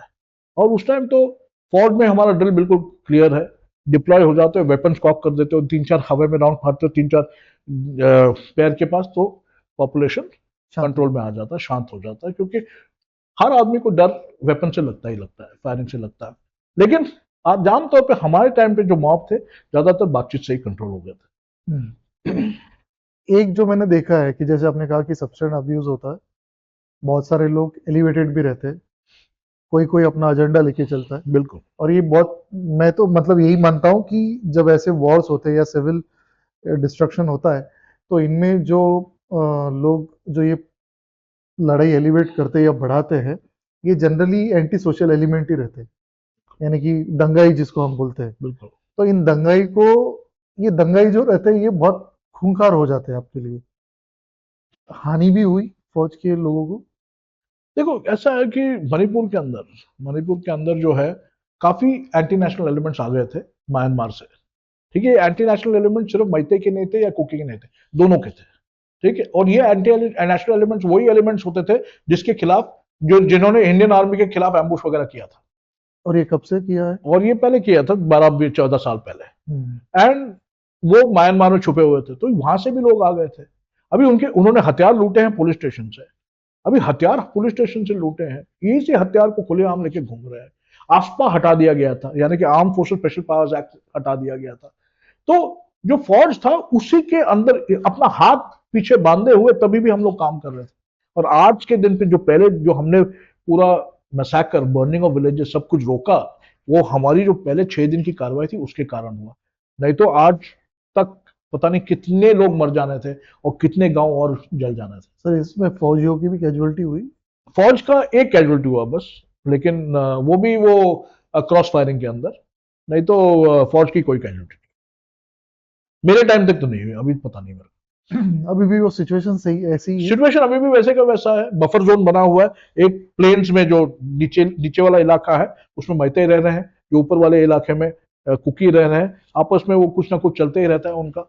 एंड जब तक ये सब बैठ के एक साथ पॉलिटिकल सोल्यूशन ना निकाले, इसका कोई सोल्यूशन ही नहीं है। मेरी विनती यही है सबसे कि इंडियन गवर्नमेंट से और मणिपुर की गवर्नमेंट से जल्दी इस कांड को खत्म करो, क्योंकि ये एक ऐसा कांड है, ये ऐसा एक सिचुएशन है जिसको बाहर की जनता या म्यांमार की या चाइना की एक्सप्लॉइट कर सकती है हमारे देश के खिलाफ। एक बार ये सिचुएशन हाथ से निकल जाए, उसको वापस नॉर्मलसी में लाने के लिए 10-15 साल लग जाएंगे, जो कि ऑलरेडी हमने बाकी इलाकों में भुगत चुके हैं। फोकस कर, जैसे नागालैंड है, नागालैंड में काफी कुछ अड़चने चल रही थी पहले, अभी नागालैंड बिल्कुल पीसफुल है। जैसे मिजोरम में बिल्कुल पीसफुल है, अरुणाचल है बिल्कुल पीसफुल है, लोग हमारे साथ है, हम लोग खुलेआम घूमते हैं वहां पे। नागालैंड में आजकल वो फेस्टिवल भी होता है, हॉर्नबिल फेस्टिवल, कहाँ कहाँ से लोग जाते हैं, म्यूजिकल फेस्टिवल होता है, दे आर वेरी कॉन्ड्यूसिव, यानी कि सब वेलकम करते हैं इंडियंस को, ठीक है। लेकिन हमको ये मणिपुर एकदम एक्सट्रीम में है, म्यांमार के बॉर्डर में, चाइना के बॉर्डर में, उसको जल्दी से जल्दी सॉर्ट आउट करना हमारा मुद्दा होना चाहिए, ताकि वहां पे पीस मेंटेन करके रखो, ताकि बाहर के लोग आके और ज्यादा अड़चन ना खड़ा करें। आपने ये भी बताया कि उधर उधर इंफ्रास्ट्रक्चर कैसा है? कहाँ पे? मणिपुर में? मणिपुर में इंफ्रास्ट्रक्चर बिल्कुल पीस, देखो मणिपुर में क्या है, जो प्लेन्स है वो तो बिजनेस इंटरप्राइज है, पूरे दुकानें शुकानें, रोड, एयरपोर्ट, बस स्टेशन सब प्लेन्स में है। जो हिल्स है वहां के रोड वगैरह बिकॉज ऑफ क्लाइमेटिक कंडीशंस आधे टाइम तो मेंटेनेंस उसमें नहीं होता, तो वो टूटे फूटे होते हैं। एक हिल्स में एक जगह से दूसरे जगह जाने के लिए बड़ी अड़चने आती हैं, बट गवर्नमेंट जो है मणिपुर की जितना सा कॉन्सेंट्रेट कर रही थी सबके लिए इक्वल कॉन्सेंट्रेशन में, ज्यादा से ज्यादा उनकी फैसिलिटी जो थी मणिपुर में इम्फाल में थी, इम्फाल, बिष्णुपुर, चुराप्रांतपुर, इन एरियाज में थी, और वहां पे इंफ्रास्ट्रक्चर काफी ज्यादा है। अभी मणिपुर के चीफ मिनिस्टर ने वहां पे ये May 3 के पहले संगाई फेस्टिवल 10 दिन का फेस्टिवल कराया, जिसमें फॉरेन के बैंड बुलाए थे, रॉक बैंड बुलाए थे, 10 दिन का फेस्टिवल था। इतना शानदार फेस्टिवल था कि लोग बोलते थे कि हॉर्नबिल फेस्टिवल जो नागालैंड का है वो भी कमजोर पड़ गया, इतना तगड़ा फेस्टिवल था। उसके 2 महीने के बाद उसने वो मिस इंडिया वहां कराया मणिपुर में, और मिस इंडिया एकदम हिट हो गया था, वहां पे सब कुछ हो गया था, पीसफुल चल रहा था। सडनली May 3 को ये अड़चने आ गई, किस लिए आई क्या आई ये मैं अभी नहीं बात करना चाहूंगा इसके बारे में। तो अभी जैसे आपने कहा कि ये एक आपका एक्सपीरियंस हो गया है, मतलब तो मैं एक प्रोफेशनल एंगल से जो इसको तरीका देख रहा था कि इंसान को अगर सक्सेसफुल होना है, और अगर वापस सक्सेस के टर्म्स अलग अलग होते हैं, किसी को पैसा कमाना है, किसी को पोजीशन कमाना है, या और बहुत चीज़ें, बट मेन था, मेरा मुद्दा यही था कि ये पॉडकास्ट से मैं जो चाहता था, एक आपका लीडरशिप, दूसरा है स्ट्रैटेजी, तीसरा है मेंटल टफनेस, चौथा हो गया ट्रस्ट। ये हमने आज पूरा देखा, बट एक जो मुद्दा है ना जो मैंने कवर नहीं किया, और जो मुझे लगता है कि जिसके बारे में सोचा नहीं गया, लिखा नहीं गया, या फिर हम सोचते नहीं, जो अभी हमारे कॉरपोरेट वर्ल्ड में या फिर इसमें बहुत लिखा जाता है, बात की जाती है अभी, वो है मेंटल हेल्थ। फौजी जो है ना, जो ट्रॉमा से जाता है, वो मेरे पिछले पीढ़ी में सहा है, मैंने देखा है उन लोगों को। हालांकि मैं वहां पे बड़ा नहीं हुआ, लेकिन मैं अभी जब भी जाता हूँ, मैंने देखा है कि ये लोग किस तरीके से ट्रॉमा से भी जाते हैं। दूसरी चीज फैमिली, बहुत बार फैमिली को अकेले छोड़ के रहते हैं ये लोग। तो इसके लिए अभी क्या हो रहा है सर? मतलब ये ये बहुत बड़ा ये बहुत बड़ी कमजोरी हमारे फौज में, जो हम लोग एंटी टेररिज्म ऑपरेशन में चलते हैं, LAC में डिप्लॉयड है, LC पे डिप्लॉयड है, रोज वहां पे गोलीबारी चलती है। मुंबई के लोगों को तो पता भी नहीं चलता होगा कि वहां पे गोलीबारी रोज चलती है, लेकिन रोज चलता है वहां पे। The fact of the matter, हमारी जो फैमिलीज होती है वो, उनका सबसे बड़ा डर होता है कि CO साहब का फोन आ गया, या CO साहब की मेम साहब हमारे घर पहुंच गए। CO साहब का फोन आ गया या CO साहब की मेम साहब हमारे घर आ रही है, इसका मतलब मेरे पतिदेव को कुछ हो गया है, ठीक है। So that is the most traumatic experience. अभी फैक्ट ऑफ द मैटर, आपने मेरे वाइफ से भी आपने थोड़ा इंटरेक्शन किया था, और कभी आप उनके साथ जब पॉडकास्ट करोगे वो समझाएगी आपको, लेकिन मेरे साथ बहुत हो चुका है, क्योंकि मैं काउंटर इंसर्जेंसी ऑपरेशन में उस टाइम कश्मीर में था जहां पे सबसे ज्यादा टेररिज्म था, और वो कहीं ना कहीं आपको इफेक्ट कर देता है। आप कितने भी शेर क्यों ना हो, डर हर आदमी को लगता है, ठीक है, लेकिन उस डर पे काबू पाना, उस डर को अपना संभाल के रखना और आगे की तरफ बढ़ते हुए लीडरशिप क्वालिटी दिखाना, ऑपरेशन करना, एक ट्रेनिंग का मुद्दा है। ठीक है, और वो अपने हर पर्सनालिटी का अलग होता है। हर पर्सनालिटी का जो थ्रेशोल्ड लेवल बोलते हैं, जो काबिलियत होती है वो अलग होती है। तो मेरी काबिलियत अलग थी, किसी और की काबिलियत अलग थी, लेकिन हम लोग करते हैं जोश में, खून बहरा होता है, जोश में करते हैं, खून गर्म होता है, चलते हैं, मारते हैं, सब कुछ करते हैं, लेकिन कहीं ना कहीं दिमाग में वो बह जाता है। आपको मेरी बीवी ने ये बताया कि जब भी ये सोते हैं, अभी तक उनका एक हाथ पिल्लो के नीचे होता है। एंड उसने बताया क्यों, क्योंकि जब भी कोई खटखटाता है, सबसे पहले नींद में भी मेरा हाथ ये ऐसे निकलता है कि सबकॉन्शियसली मेरे राइफल के ऊपर। दूसरी बात, मैं एक इंसिडेंट बताता हूँ। मैं बाकी इंसिडेंट अपने बीवी के लिए छोड़ दूंगा, ये इंसिडेंट आपको बताना बहुत जरूरी है। Counter insurgency operation Jammu and Kashmir में खत्म हो गए। मैं हिसार में आया, मेरी यूनिट हिसार में थी। मेरे सीओ साहब थे संजीव लांगर साहब, जनरल साहब जो बन गए उसके बाद। और एक दिन वो क्रिकेट के बहुत शौकीन थे, तो हम क्रिकेट मैच खेल रहे थे जवानों के साथ, और सडनली कहीं से गोली चलने की आवाज आई हिसार में। हिसार तो दिल्ली की 150 किलोमीटर दूर है। तो मैं बैटिंग कर रहा था, मैंने बैट छोड़ दिया और सीओ साहब की तरफ भागा, बोला सर गोलियां चल गई, चलो हथियार लो। तो सीओ ने देखा, बोला यार नील ये हिसार है, ये जम्मू कश्मीर नहीं है। तो बाकी स्क्वाड्रन को बोला यार संभालो इसको। So I never realized how much operations in JNK have affected me. कितना इफेक्ट हमारे दिमागी हालत पे पड़ता है, ये उस टाइम रियलाइज नहीं होता जब तक ये सब इंसिडेंट्स होने नहीं लग जाती। और वहां मेरे को पता चला, वो दिवाली आने वाली थी, दिवाली के पटाखे किसी ने उड़ाए थे, और उसके ऊपर वो सबकॉन्शियसली आपका माइंड जेएनके में है। हिंदुस्तानी फौज में ट्रॉमेटिक एक्सपीरियंसेस के लिए या कमिंग बैक टू नॉर्मल के लिए साइकोलॉजिकल एंडेवर्स अभी तक मिसिंग है। अभी तक कहीं मैंने नहीं देखा है इसका। इस रेस्ट एंड रिकूप सेंटर बने हुए हैं जहां पे लोग जाते हैं, पिक्चर देखते हैं, तो रेस्ट करते हैं, दैट इज देयर। लेकिन काउंसलिंग, साइकोलॉजिकल हेल्प, ये आज तक मैंने कहीं नहीं देखा। तो इसका नजरिया क्या है? ये हेल्प क्यों नहीं है? ये आपको वीक बनाती है इसलिए, या फिर आ, उसके ऊपर काम ही नहीं हुआ है कुछ? काफी लोगों ने इसके ऊपर लिखा है, मैंने भी लिखा है इसके बारे में, और मैं काफी लिखता हूं, तो इसके बारे में मैंने लिखा है कि psychological help is required for everybody is coming out from an environment of combat. लेकिन इसको इम्प्लीमेंट किस लिए नहीं किया गया, क्यों नहीं किया गया, इसका उत्तर मैं नहीं दे पाऊंगा, क्योंकि मेरे को I have no clue as to why it is not been implemented. किस लिए अभी तक किया नहीं है, इसके बारे में मेरे को कोई आई डोंट नो। तो मेरा एक्सपीरियंस मतलब यही रहा है कि मैंने जितने फौजी देखे हैं, जो रिटायर होने के बाद एक लोनलीनेस उनके अंदर आता है। दूसरी चीज एग्रेशन, उसको मॉड्यूलेशन करना या फिर उसको कंट्रोल करना, ये एक अलग चीज है। तीसरी चीज, पता नहीं रहता है कि फैमिली लाइफ कैसे जीते।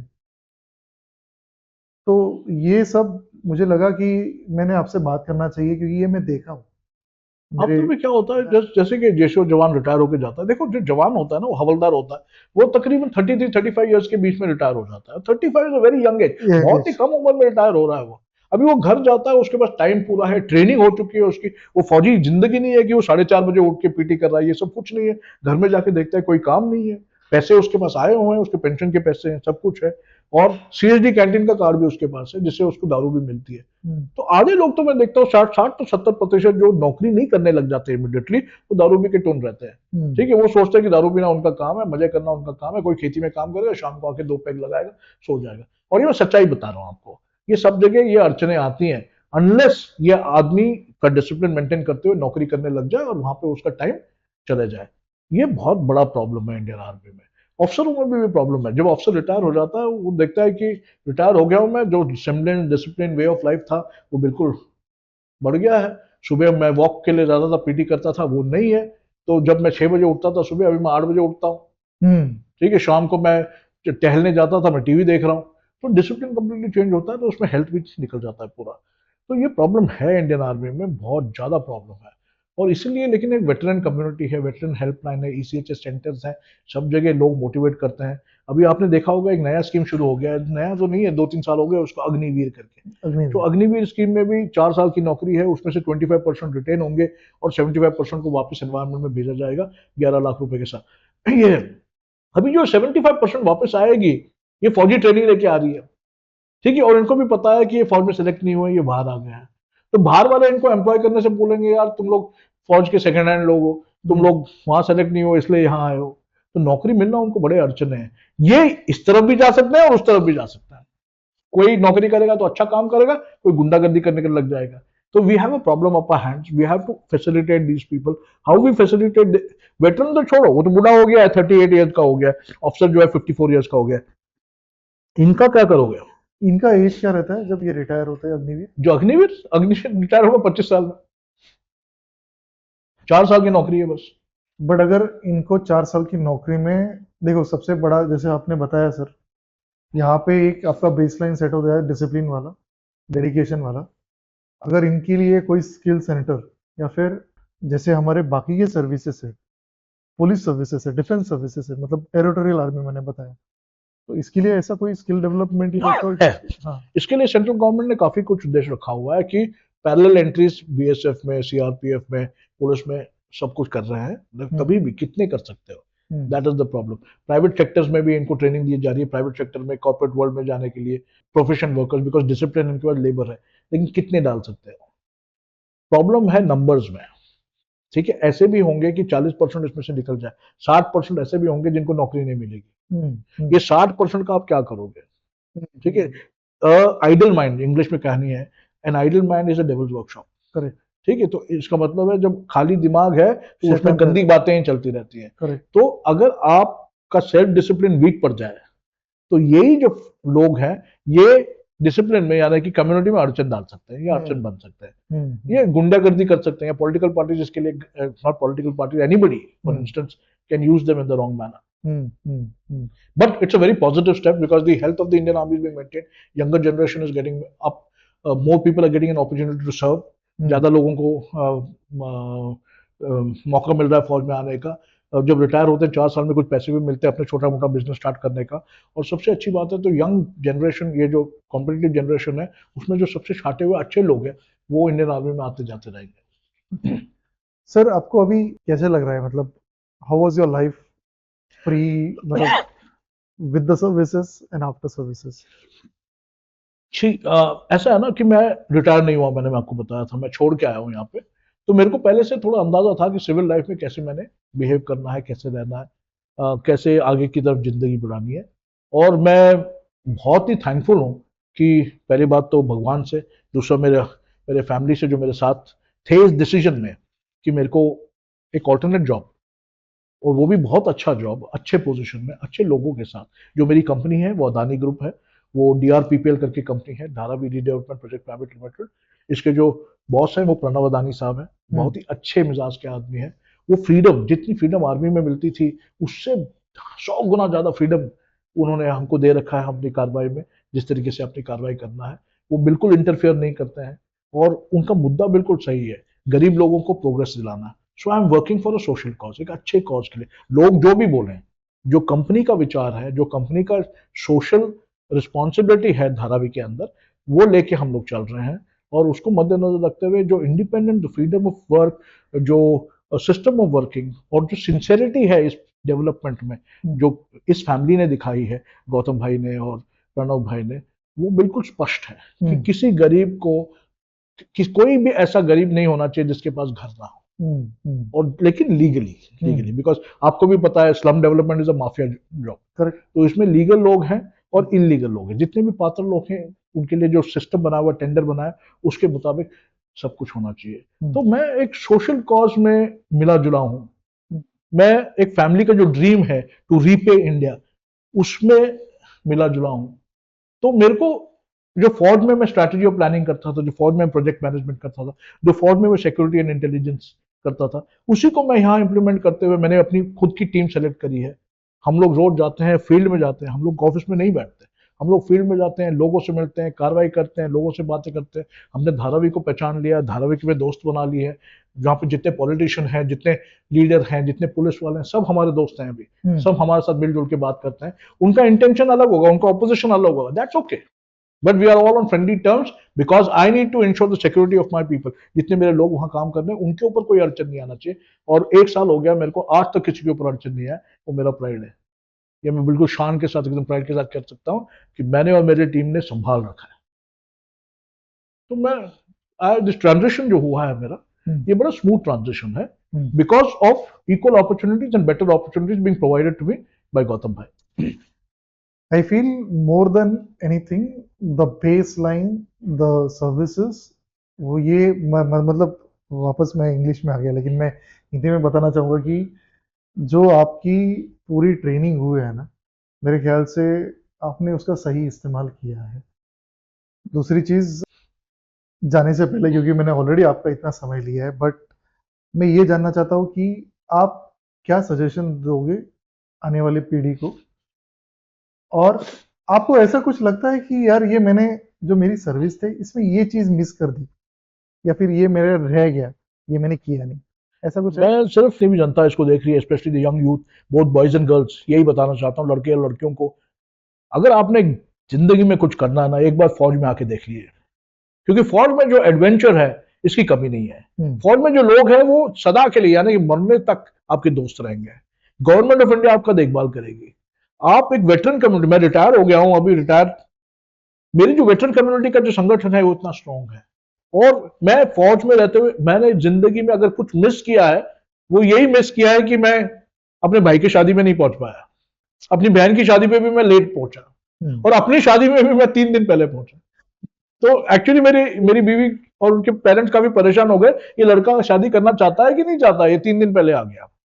तो चक्कर ये है कि मैं फैमिली इवेंट मिस कर चुका हूं, बट अदर देन दैट, उसके अलावा मैंने जिंदगी जो जी है बिल्कुल मेरे हिसाब से जी है, बिल्कुल शान से जी है, सच बोला है, सच कार्रवाई की है, जहां स्टैंड लेना था वहां स्टैंड लिया हुआ है, और मैंने फौज छोड़ा एक ऊंचाई पे, एक ब्रिगेडियर बन के मणिपुर में ऑपरेशंस की देखभाल करते हुए।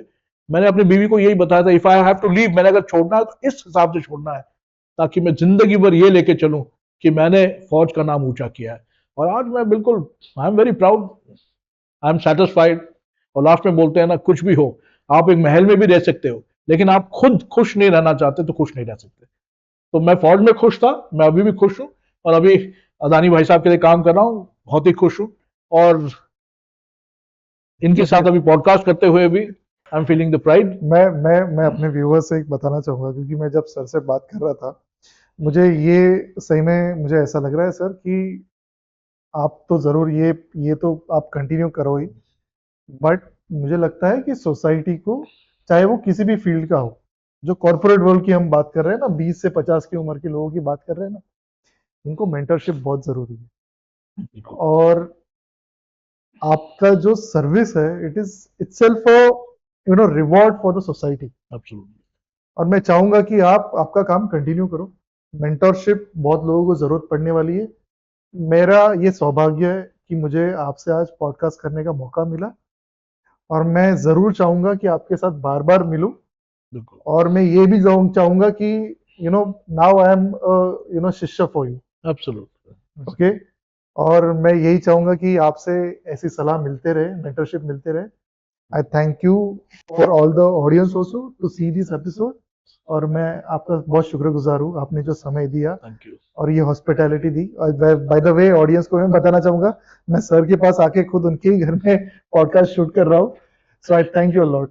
Thank you. और जो भी इस पॉडकास्ट को देख रहा है, he is going to be tomorrow's best podcast, तो please watch him, and if you have any suggestions and comment, जो भी सजेशन और कमेंट है, मैं लिंक्डइन में भी हूँ और उसी में रहूं ज्यादातर, तो आप कमेंट जरूर कर दीजिए, और आपको अगर कोई सलाह की जरूरत है, इनसे आप ताल्लुकात रखिए, और कोई भी मेरे को डायरेक्टली मैसेज कर सकता है। ऑल द बेस्ट, जय हिंद और जय भारत। जय हिंद, जय भारत। और मैं ऑडियंस को बताना चाहूंगा कि हम लिंक यहाँ पे हमारे यूट्यूब चैनल के अपने जो पॉडकास्ट के नीचे भी डालेंगे, जिससे आप you can reach us. Sir का भी हम लिंक्डइन प्रोफाइल इस पे टैग कर देंगे, and if you have anything please let us know. Thank you so much, I am very much thankful. Thank you sir.